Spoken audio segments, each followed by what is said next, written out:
నమస్తే. ఈరోజు తామర తూట్లు లేదా లోటస్ స్టెమ్తో స్టిర్ ఫ్రై ఎలా చేయాలో చూద్దాం. ఇది చాలా ఈజీ, చాలా సింపుల్, స్నాక్స్లా తినచ్చు. పప్పన్నంతో కూడా చాలా బాగుంటుంది. ముందుగా వీటిని ఈ విధంగా క్లీన్ చేసుకోవాలి.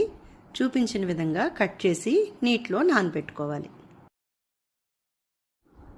స్టీమర్లో ఉప్పు వేసి దానిపైన చిల్లులు ప్లేట్ పెట్టి అందులో ఈ లోటస్ స్టెమ్ ముక్కల్ని వేయాలి. లేదా కుక్కర్లో ఉప్పు వేసి 3 నుంచి 4 విజిల్స్ ఇవ్వచ్చు.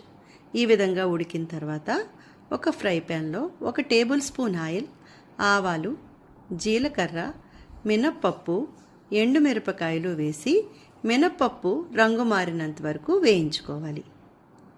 తర్వాత ఇందులో కరివేపాకు, నువ్వులు కూడా వేసి నువ్వులు చిటపటలాడుతున్నప్పుడు ఈ లోటస్ స్టెమ్ ముక్కల్ని కూడా వేసి 10 నుంచి 15 నిమిషాలు ఫ్రై చేసుకోవాలి. అంతే, ఎంతో టేస్టీగా ఈజీగా ఉంటే lotus stem stir fry ready. ఉప్పు చాలకపోతే ఉప్పు వేసుకోవాలి. Thank you.